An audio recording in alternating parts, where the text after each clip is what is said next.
Le docteur Antoine Pelli-Solo, je l'ai bien dit, psychiatre à l'hôpital de la Pitié-Salpêtrière à Paris. Vous recevez donc des patients qui ont des troubles anxieux, parmi lesquels les phobies. Vous pouvez nous en dire deux mots ?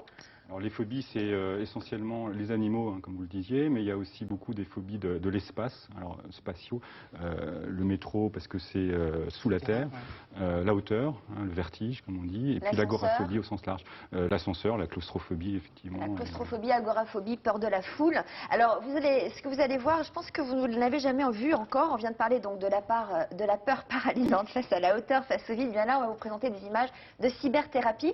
C'est une méthode révolutionnaire qui consiste à projeter des images à l'aide d'un casque, des images qui représentent des situations qui sont à l'origine de ces phobies. Alors pour mieux comprendre, Richard Zarzavadjan est allé au Luxembourg suivre une séance. Vous allez voir, c'est carrément incroyable.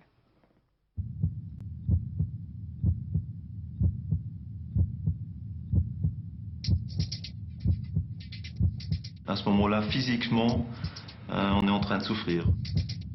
Les symptômes physiques sont très désagréables, s'empirent de plus en plus.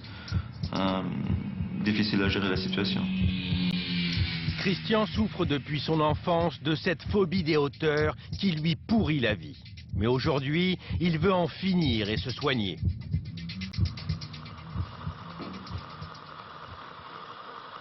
À côté des conseils de relaxation et de respiration pour gérer son stress et sa panique, il va pour la première fois, devant notre caméra, suivre une séance de cyberthérapie. La cyberthérapie reproduit des situations à l'origine de ses peurs grâce à des images virtuelles en 3 dimensions qu'il va découvrir maintenant. Voilà, donc on va rouler très lentement sur cette route de campagne. Voilà, c'est très bien comme ça. Est-ce qu'on peut s'approcher un peu du ravin? Ça dépend. Si on reste à quelques mètres, oui. Oui, on va y aller très doucement. Est-ce qu'on peut s'approcher encore un peu plus? Oui, on va essayer. Est-ce que ça va? On peut arrêter là. On peut arrêter là, oui. À ce moment précis et malgré ce sourire, le stress de Christian est total. Il atteint 7 sur une échelle de 10. Regardez bien en bas. Est-ce que vous tenez le coup? Oui. Si ça ne bouge pas, ça va. C'est quand ça commence à bouger que... Oui.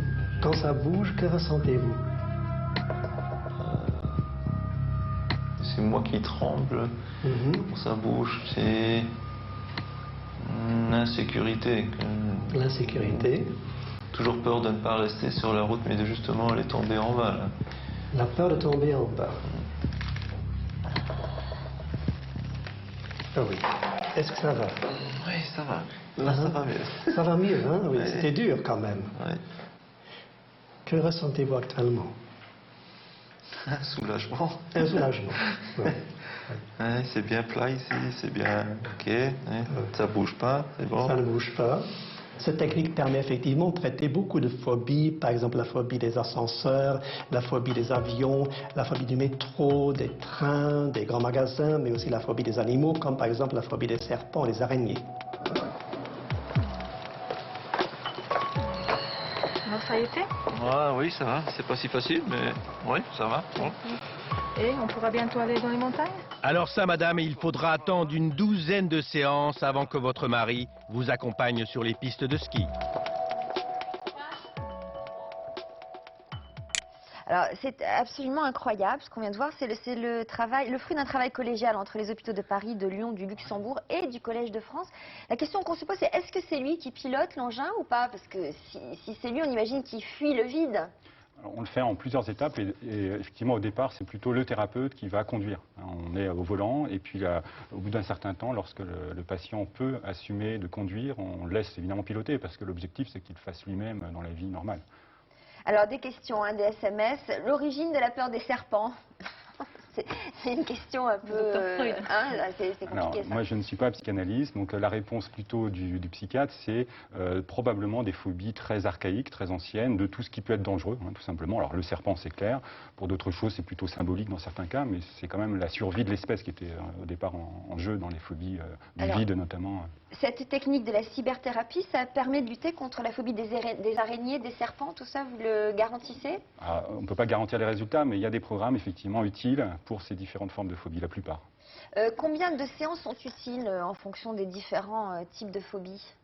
C'est variable ou C'est variable. En moyenne, à... notre programme dans l'agoraphobie, c'est une douzaine de séances.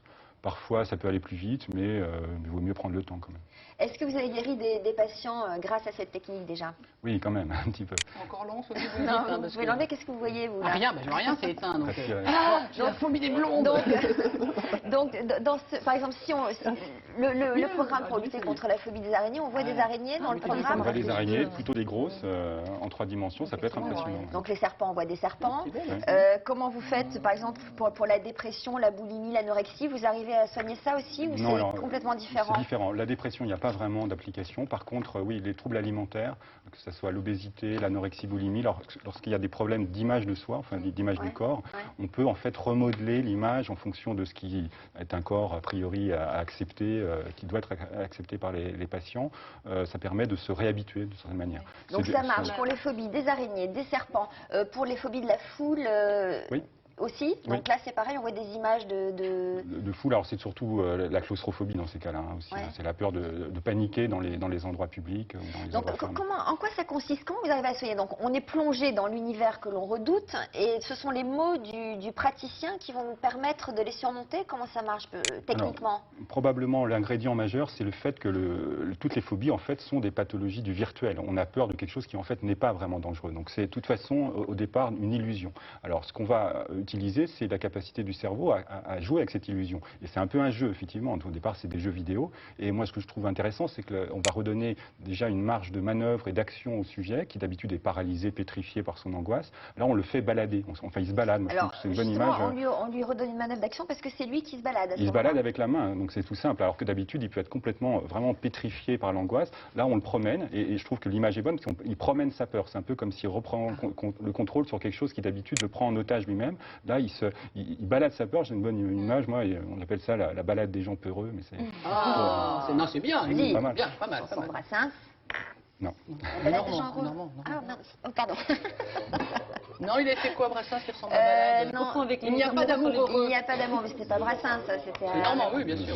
Bon, enfin bref, donc vous dites, vous, après cette grande... zapping. Oui, ce grand zapping culturel. Donc le patient reprend le contrôle et va pouvoir bouger dans l'espace où d'habitude il est vraiment paralysé. Moi j'ai une question, docteur. Quelle différence entre projeter, par exemple, un serpent, une image de serpent là-dedans, et se retrouver vraiment devant un serpent? Est-ce qu'on ne peut pas se faire soi-même sa propre thérapie? C'est facile, non, Alors si vous arrivez à faire vous-même, c'est que dans le fond, vous n'êtes pas phobique. Voilà, et que vous n'avez pas besoin de nous. Mais il y a plein de cas où c'est vrai. Simplement, les personnes phobiques n'osent pas parfois même regarder une photo. Si on leur dit, ouvrez ce livre-là, il y a une grosse photo de souris dans ce livre-là, je ne sais pas si vous allez le faire facilement. Alors moi, perso, la photo, ça va. Mais dès que c'est vivant, c'est... C'est aussi qu'avec le virtuel, ça permet aussi vraiment de graduer et de passer du plus petit au plus grand. Exactement ça. Alors vous nous dites que ça marche pour des troubles alimentaires, c'est difficile pour la dépression. Moi, je pense aux pannes sexuelles. Alors évidemment, on imagine ce qu'on peut regarder dans ce moment-là.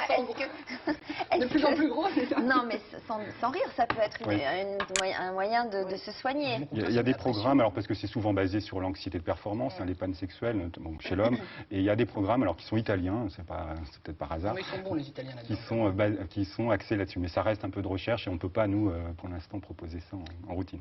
Est-ce qu'on peut faire cette cyberthérapie tout seul ou est-ce qu'on est obligé d'être accompagné par un médecin? Pour l'instant, comme c'est pas encore complètement en routine, justement, on le fait toujours avec des thérapeutes, qui sont des thérapeutes en fait comportementalistes au départ.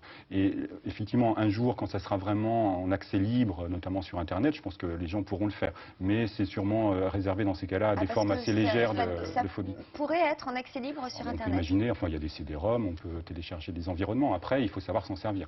Et je pense que ça peut être utile pour les gens qui ne sont pas très phobiques, pour qui on n'a pas besoin de l'infrastructure d'un thérapeute et de l'hôpital. Est-ce que c'est une technique adaptable aux enfants? Alors c'est tout à fait adaptable aux enfants, surtout que c'est des jeux vidéo et les enfants aiment bien ça. Moi je ne suis pas thérapeute d'enfants, mais j'ai juste fait pour ma fille Canel qui avait un peu le vertige et ça marche très bien. Chez l'enfant, en fait, il y a aussi des programmes qui concernent l'hyperactivité avec déficit de l'attention, où en fait on peut réentraîner les enfants à être plus attentifs en classe. Et ça c'est en cours de développement aussi. D'accord. Est-ce que ça coûte cher? Est-ce que c'est remboursé par la sécurité sociale? Alors le matériel coûte assez cher encore, malheureusement. Il y a des systèmes assez simples qui sont accessible pour plusieurs milliers d'euros, mais pour que ce soit un peu puissant, il faut probablement des ressources importantes. Et pour l'instant, comme c'est fait à l'hôpital, c'est remboursé par la sécurité sociale, comme tous les soins à l'hôpital, mais quelques praticiens s'y mettent en libéral, et là, c'est coûteux parce qu'il n'y a pas de remboursement des thérapies encore en France, quelles qu'elles soient. Mais c'est une technique assez répandue en France? Pas beaucoup, pas beaucoup. Il y a quelques programmes, et c'est surtout dans certains pays européens et aux États-Unis que ça s'est surtout développé pour l'instant. En tout cas, on imagine que c'est appelé à se développer. On imagine que ça peut être un outil intéressant pour certains thérapeutes, justement, en plus d'une psychanalyse. Ou voilà, on imagine ça très bien. Tout à fait, c'est complémentaire, et même si c'est au départ quand même basé sur les thérapies comportementales et cognitives. Mais comme les thérapies comportementalistes sont en train de prendre un essor assez incroyable en France, comme aux États-Unis, à mon avis, ça va vraiment marcher. Très bien. Il y avait un CMS sur la peur de l'eau, pareil, ça se soigne avec votre appareil là? Alors, on n'a pas exactement ça au point, mais ça peut s'imaginer, oui, hein, puisque c'est toujours la peur aussi d'être isolé, de tomber. Voilà, donc je réponds donc à tous les SMS, hein, tout ce qui est claustrophobie, peur des souris, des serpents, etc. Cette technique est tout à fait conseillée, voire recommandée. On voulait vous en parler, même si pour le moment c'est pas forcément encore très développé, même si ça reste encore cher. On est là quand même pour vous informer et pour vous dire ce qui se passe de nouveau. Encore un dernier SMS, à cause de la peur, je fais des attaques de panique. Comment faire pour m'en sortir? Alors ça va souvent ensemble, hein, puisque en fait l'agoraphobie c'est la peur d'avoir des attaques de panique dans ces lieux en question. Donc il faut faire une thérapie, parfois des médicaments en plus peuvent être utiles, hein, quand il y a vraiment beaucoup d'attaques de panique. J'ai la phobie des chevaux. Comment ça s'appelle? Demande un téléspectateur, on ne sait pas. Il y a des noms compliqués pour toutes les phobies. L'équidéphobie. L'équiphobie. Bon, en tout cas, il existe une association Mediagora Paris dont vous trouverez les coordonnées sur notre site internet. Merci, docteur, c'était absolument passionnant. Merci d'être venu nous voir sur ce plateau. Société toujours.